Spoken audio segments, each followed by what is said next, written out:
और आइए आज बात करने जा रहे हैं योगी आदित्यनाथ की ठोको नीति की। जी हां, आतंकियों के खिलाफ योगी की एक नीति, जहां देखो वहां ठोको। देवबंद में एंटी टेररिस्ट स्क्वाड सेंटर का योगी आदित्यनाथ ने आज शिलान्यास किया। तस्वीरें हम आपको दिखा रहे हैं। योगी ने जिस वक्त एटीएस सेंटर का शिलान्यास किया, लेकिन आपको बताऊं जब इस एटीएस सेंटर का जिक्र हुआ था उस वक्त समाजवादी पार्टी और कांग्रेस ने इसे मुसलमानों से जोड़ दिया कि देवबंद में एटीएस सेंटर बना रहे हैं, मुसलमानों को डराना मकसद है। लेकिन इसका मकसद क्या है ये आपको बताएंगे। लेकिन एटीएस सेंटर के बारे में आपको बताऊं, योगी ने तैयारी कर ली है कि आतंकवाद के खिलाफ जीरो टॉलरेंस एटीएस सेंटर जो बना है वो मैं आपको दिखा रहा हूं। देखिए जरा, आतंकियों के खिलाफ योगी आदित्यनाथ की ठोको नीति। देवबंद में एटीएस सेंटर बनाया गया है। योगी ने एंटी टेररिस्ट स्क्वाड सेंटर का आज शिलान्यास किया है।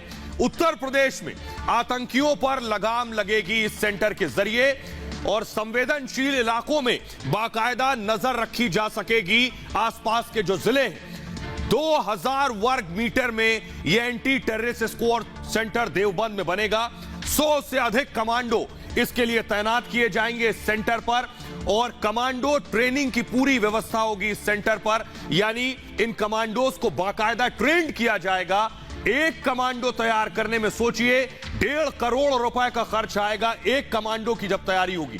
आधुनिक हथियारों से इस सेंटर को लैस किया जाएगा। यह जो देवबंद में होगा, सेंटर में 15 आईपीएस अधिकारी तैनात रहेंगे। 15 और 17 अगस्त को सेंटर बनाने की घोषणा की गई थी। तो आइए अब आपको सुनवाते हैं। योगी आदित्यनाथ ने देवबंद में खड़े होकर आज कहा कि पुरानी सरकारों की नीति थी कि आतंकियों से मुकदमे वापस ले लो, लेकिन उनकी सरकार की नीति है ठोको नीति। सुनिए जरा योगी।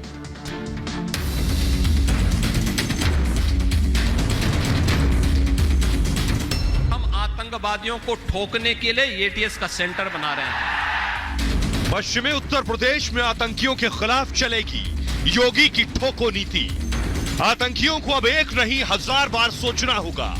योगी ने यूपी को आतंकियों से महफूज रखने के लिए एंटी टेररिस्ट स्क्वाड सेंटर खोलने की तैयारी कर ली है। हमारे नागरिकों की सुरक्षा के लिए खतरा बनोगे तो हमारे कमांडो तुम्हें निकाल करके कहीं भी छुपोगे, ओसामा बिन लादेन की तरह कहीं भी छुपे रहोगे तो भी निकाल करके तुम्हारा काम तमाम करने का कार्य करेंगे। और इसलिए ये सेंटर, यहाँ पे हमारे 56 कमांडो हमेशा तैनात रहेंगे। आतंकियों के खिलाफ योगी कहर बनकर टूटे हैं और यूपी को भयमुक्त बनाने के वादे के साथ योगी ने सत्ता की कमान संभाली थी, जिस पर योगी अब तक खरे उतरे हैं। जब बेटियों के साथ छेड़छाड़ होती थी तो क्या कहते थे? गलती हो जाती है, यही बोलते थे ना। अब तो गलती नहीं होती ना, अब तो कार्रवाई होती है ना। भाइयों बहनों, बस यही याद दिलाने के लिए आज आए हैं। ये एटीएस सेंटर न केवल देवबंद और सहारनपुर के लिए बल्कि पश्चिमी उत्तर प्रदेश की सुरक्षा का एक मजबूत आधार बनेगा। और आइए अब आपको बताते हैं देवबंद के बारे में। देवबंद में एटीएस सेंटर बन रहा है, इसको लेकर चर्चा है, लेकिन बहुत से लोग देवबंद के बारे में नहीं जानते हैं। तो देवबंद के बारे में आपको बताने जा रहे हैं। देवबंद है क्या? देखिए, सहारनपुर एक जिला है और सहारनपुर में एक छोटा सा कस्बा है देवबंद। देवबंद अमूमन चर्चा में रहता है, उसके पीछे वजह कि विश्व में देवबंद में एक मदरसा है जिसका नाम है दारुल उलूम, जिसकी इमारत आप पीछे देख रहे हैं। सहारनपुर के देवबंद में यह दारुल उलूम है, जिसे हम आपको दिखा भी रहे हैं। इस्लाम के सुन्नी विचारों का गढ़ कहा जाता है देवबंद को। देवबंद में करीब 300 मदरसे हैं। देवबंद कस्बे में 300 मदरसे हैं और जो वर्ल्ड फेमस है वो दारुल उलूम, ये मदरसा, इसका नाम है दारुल उलूम। और ये जो देवबंद है ये दरअसल एक इस्लामी विचारधारा है और इस विचारधारा को मानने वालों को देवबंदी कहते हैं। इसके अलावा पूरी दुनिया से इस देवबंद में छात्र पढ़ने आते हैं, अरबी पढ़ने आते हैं। खुफिया सुरक्षा एजेंसियां, क्योंकि पूरी दुनिया से यहां छात्र आ रहे हैं, इसलिए एजेंसियां सतर्क रहती हैं। आपको बताएं, देवबंद में आतंकी गतिविधियों के आरोप पहले लग चुके हैं, इसलिए एजेंसियां और ज्यादा सतर्क रहती हैं। आइए अब आपको दिखाने जा रहा हूं मैं, एक पोस्टर बाकायदा जारी हुआ, उस पोस्टर को लेकर भी सवाल किए गए, वो मैं दिखाऊंगा तस्वीर में। ये देखिए जरा, योगी आदित्यनाथ के मंच पर जो पोस्टर लगा था उसमें लिखा था काम भी लगाम भी। ये जो आप देख रहे हैं इस पे लिखा था काम भी लगाम भी। तो सवाल उठ गए कि आखिर इसमें ये क्यों लिखा है, काम भी और लगाम किस पर। लेकिन बड़ी चीज ये है, योगी ने साफ कर दिया लगाम आतंकियों पर। आइए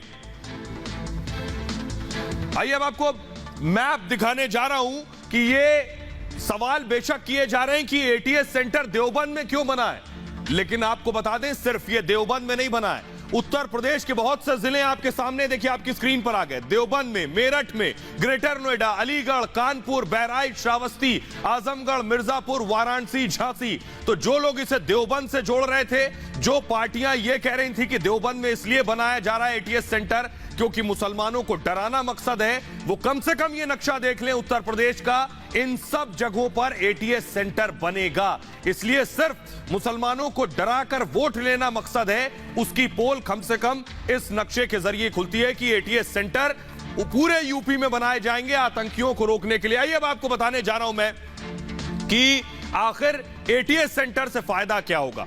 मैप नक्शे के जरिए हमने आपको बता दिया कहां कहां बनेंगे, लेकिन देखिए ये होगा ऐसा कुछ एटीएस सेंटर। उत्तर प्रदेश में एंटी टेररिस्ट स्क्वाड सेंटर बनाने का प्लान योगी आदित्यनाथ का है। वजह संवेदनशील पश्चिमी उत्तर प्रदेश पर नजदीक से नजर रखी जा सकेगी। दूसरी वजह आतंकी गतिविधियों पर लगाम लगाना आसान हो जाएगा। तीसरी वजह पश्चिमी यूपी में रोहिंग्याओं पर भी नजर रखी जा सकेगी कि वो किसी आतंकी गतिविधि में शामिल ना हो जाएं। अलकायदा मॉड्यूल के आतंकी लखनऊ में इससे पहले पकड़े गए थे। इसके बाद से सुरक्षा व्यवस्था चाक चौबंद करने की कोशिश है और इसको मूव करेंगे जल्दी से। तालिबान की बर्बरता के बाद योगी सरकार ने फैसला लिया है, पूरे उत्तर प्रदेश और देश की सुरक्षा के लिए यह जरूरी है। सबसे बुनियादी बात यह है कि आतंकी जब बंदूक लेकर गलियों पर में गोलियां बरसा रहा हो तो हर शख्स अपनी सुरक्षा चाहता है। योगी आदित्यनाथ भी उसी सुरक्षा के लिए यह तैयारियां कर रहे हैं। बहरहाल आगे बढ़ते हैं और आज की एक और बड़ी खबर है, रेड अभी भी जारी है। जी हां, रोज मैं आपको खबर दिखा रहा था, रेड यहां पड़ी वहां पड़ी, इत्र कारोबारियों पर पड़ी, लेकिन आज इत्र से शिफ्ट होते हुए, फुल स्क्रीन जरा दिखाऊं, इत्र से शिफ्ट होते हुए जूता कारोबारी और रियल एस्टेट के कारोबारियों से पर यह रेड पड़ी है। लेकिन इसमें एक जो बुनियादी चीज है वो ये कि जिन पर रेड पड़ी है ये अखिलेश यादव के करीबी हैं। अखिलेश यादव के करीबी, जल्दी आएंगे आप, अखिलेश यादव के करीबी मैं आपको दिखाने जा रहा हूं। देखिए जरा कौन है ये लोग जिन पर रेड पड़ी है, अखिलेश यादव से इनका क्या ताल्लुक है ये मैं आपको बताता हूं। देखिए जरा, ये मैं आपको दिखा रहा हूं, अजय चौधरी पर रेड पड़ी है। अजय चौधरी के अलावा जो नाम आपके सामने, पुष्पराज जैन पर इससे पहले रेड पड़ चुकी है, मनु अलग पर रेड पड़ी है और राजीव राय के ठिकानों पर रेड हुई है, जैनेंद्र यादव के ठिकानों पर रेड हुई, मनोज यादव के ठिकानों पर और राहुल भसीन, ये सभी अखिलेश यादव के करीबी माने जाते हैं। आइए आपको दिखाने जा रहा हूं मैं, देखिए जरा, सुनिए, रेड पर सियासत जारी है। पंपी जैन वापस लौट आए घर में, आज दोपहर को में सोते हुए खबर मिली कि सो रहे हैं, आराम कर रहे हैं। उनके भाई ने क्या कहा वो भी जरा सुनिए और कहां कहां रेड हुई देखिए जरा।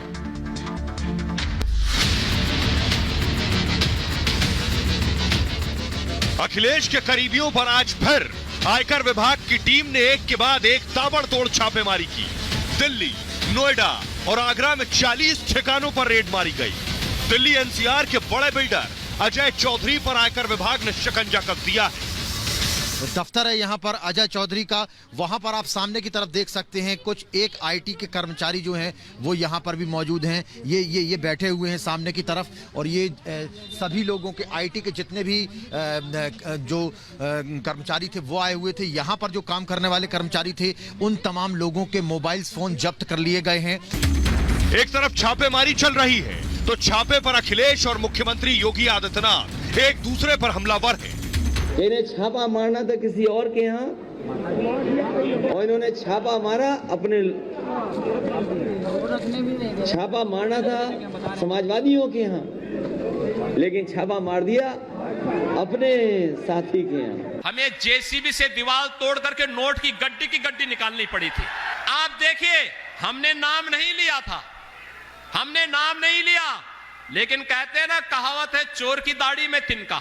जब ये पैसा निकाला जा रहा था जो गरीबों का पैसा लूट करके पिछली सरकारों ने भर भर करके दीवालों के अंदर भरा हुआ था, तो सबसे पहले बुरा लगा था समाजवादी पार्टी के बबुआ को। कहते थे कि ये पैसा क्यों निकाला जा रहा है। बताया जा रहा है कि समाजवादी पार्टी के एमएलसी पंपी जैन के खिलाफ कार्रवाई से मिले इनपुट के आधार पर यह छापेमारी की गई।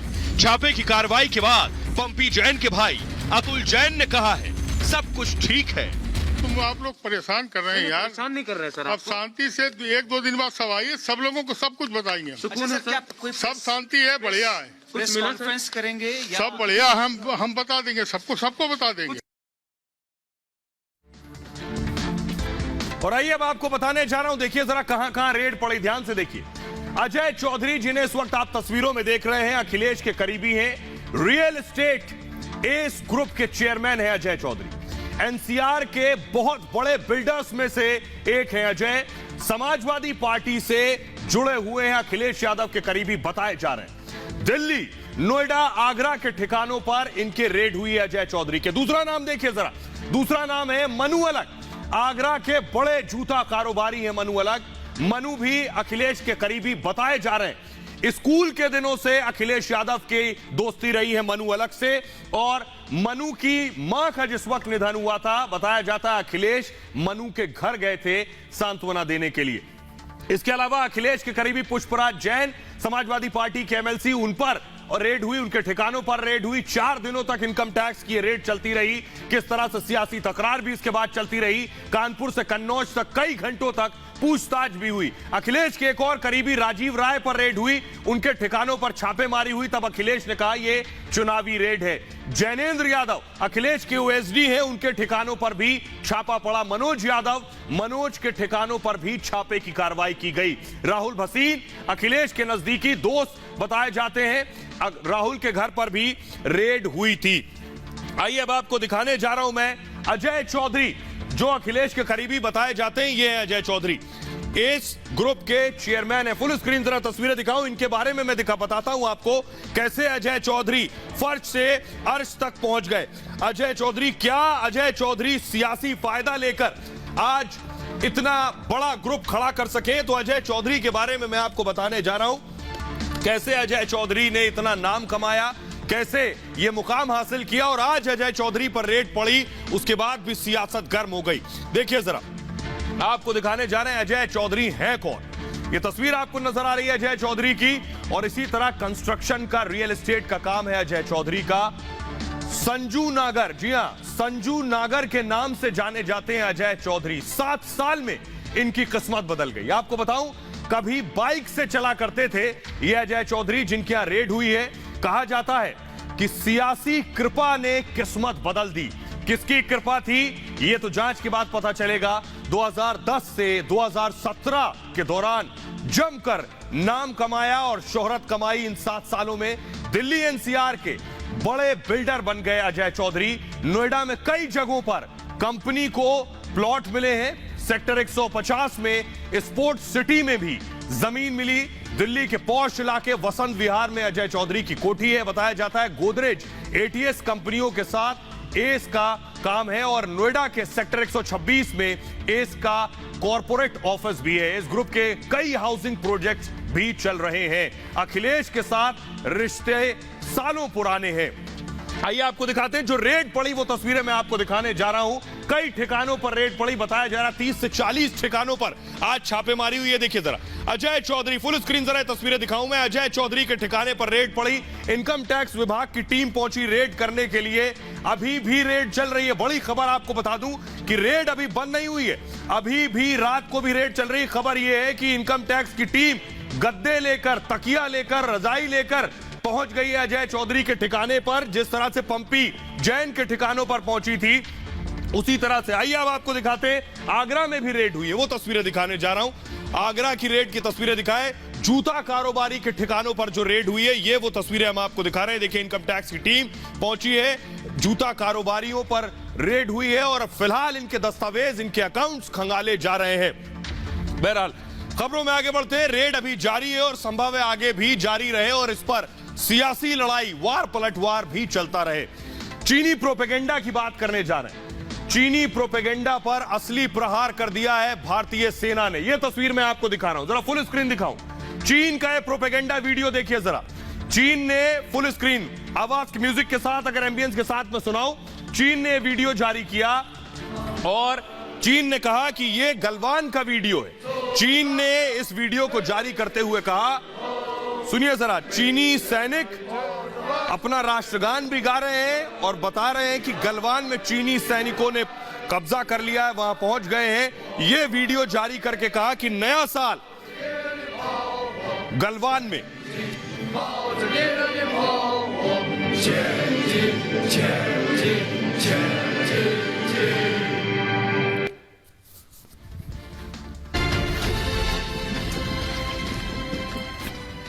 और आइए आपको बताने जा रहे हैं इस चीनी प्रोपेगेंडा क्या है और राहुल गांधी कैसे इस प्रोपेगेंडा को आगे बढ़ा रहे थे। देखिए जरा, आपको दिखाने जा रहा हूं। देखिए राहुल गांधी ने क्या किया कि इस चीनी प्रोपेगेंडा के खुद शिकार हो गए। वैसे ऐसा पहले भी कर चुके हैं राहुल गांधी, पहली बार ये चीनी प्रोपेगेंडा को आगे नहीं बढ़ा रहे हैं। ये देखिए जरा, नए साल पर चीन ने एक वीडियो जारी किया। नए साल पर यह वीडियो जारी हुआ। चीनी मीडिया ने इस वीडियो को जारी किया, लिखा 1 इंच जमीन भी नहीं छोड़ेंगे। चीन ने लिखा 1 इंच जमीन भी नहीं छोड़ेंगे। गलवान पर कब्जे का प्रोपेगेंडा है पूरी तरह से, इसे मूव करेंगे। लद्दाख में मजबूती दिखाने की कोशिश की गई और गलवान में ही चीन के साथ खूनी झड़प हुई थी, आपको याद होगा। लेकिन अब देखिए राहुल गांधी ने क्या किया। मोदी विरोध में राहुल चीनी प्रोपेगेंडा के साथ आकर खड़े हो गए। चीन ने जब वीडियो जारी किया तो राहुल ने क्या किया, राहुल ने ट्वीट कर प्रधानमंत्री नरेंद्र मोदी पर निशाना साध दिया। लिखा, गलवान में हमारा तिरंगा अच्छा लगता है। सोचिए, चीन का वीडियो देखकर राहुल गांधी कह रहे हैं गलवान में हमारा तिरंगा अच्छा लगता है, चीन को जवाब देना होगा, मोदी जी चुप्पी तोड़ो। राहुल गांधी नहीं, रणदीप सुरजेवाला क्या कह रहे हैं, चीन के वीडियो पर देश विरोधी हो जाते हैं ये कांग्रेसी। वो कह रहे हैं प्रधानमंत्री चुप क्यों हैं, रक्षा मंत्री बोल नहीं रहे हैं। और कांग्रेस की प्रवक्ता कह रही हैं सुप्रिया श्रीनेत ने भी हमला किया, उस वीडियो पर ही हमला कर रहे हैं। सोचिए, देश के खिलाफ ये कांग्रेसी खड़े हो जाते हैं। वो लिख रही है जहां जवान शहीद हुए वहां चीन ने झंडा फहरा लिया। सोचिए, आज तक शायद ये गलवान या एलएसी तक गए हो, लेकिन भारत पर, देश की सेना पर हमला करने लगते हैं। वो आगे लिख रही है हमारी सेना का मनोबल क्यों तोड़ रहे हैं। सोचिए, ये इस तरह के मैसेज लिखकर, ट्वीट करके देश की सेना का मनोबल तोड़ने की कोशिश कर रही है। लेकिन देश की सेना ने आज चीनियों को भी जवाब दिया और कांग्रेसियों को भी जवाब दिया। ये देखिए जरा, देश के जवान गलवान पर मौजूद हैं और ये तस्वीरें जो सामने आई हैं, इसने चीन के प्रोपेगेंडा को फेल कर दिया है और कांग्रेसियों के एजेंडे को भी फेल कर दिया। फुल स्क्रीन जरा दिखाऊं मैं तस्वीरें। देखिए, भारतीय जवान बंदूकों के साथ हैं, तिरंगा लिए हुए। फुल स्क्रीन ये तस्वीरें जरा दिखाऊंगा मैं। देखिए, भारत का करारा जवाब सामने आया है और भारतीय सैनिकों के पास अत्याधुनिक राइफल्स हैं जो चीन को भी खौफजदा कर रही हैं। यह है गलवान की तस्वीर। भारतीय जवान गलवान में खड़े हैं, तिरंगा लहरा रहे हैं और यह कांग्रेस को भी जवाब है कि कैसे भारतीय सेना पर निशाना साध रहे थे कांग्रेसी, इनका मनोबल तोड़ने की कोशिश कर रहे थे। लेकिन जो जवाब दिया है भारतीय फौज ने, भारतीय सेना ने, यह कांग्रेस को मुश्किल पड़ेगा। और आइए अब आपको बताता हूं मैं कि कैसे बीजेपी ने पलटवार किया है। संबित पात्रा ने लिखा इस तस्वीर के सामने आने के बाद, जब भारतीय सेना तिरंगे के साथ गलवान से तस्वीरें सामने आई, गलवान में तिरंगा राहुल को खलता है, राहुल एंड कंपनी घबराओ मत। संबित लिख रहे हैं मोदी जी के नेतृत्व में तिरंगा लहराया जा रहा है। धर्मेंद्र प्रधान ने लिखा, किस मजबूरी में चीनी प्रोपेगेंडे का समर्थन कर रहे हो, हर रहस्यमयी विदेश दौरे पर भारत की संप्रभुता। वो लिख रहे हैं, इसे मूव करेंगे, भारत की संप्रभुता, अखंडता, जवानों के शौर्य पर सवाल क्यों खड़े करने लगते हैं। किरण रिजिजू ने लिखा, नव वर्ष 2022 के अवसर पर गलवान घाटी में भारतीय सेना के बहादुर जवान।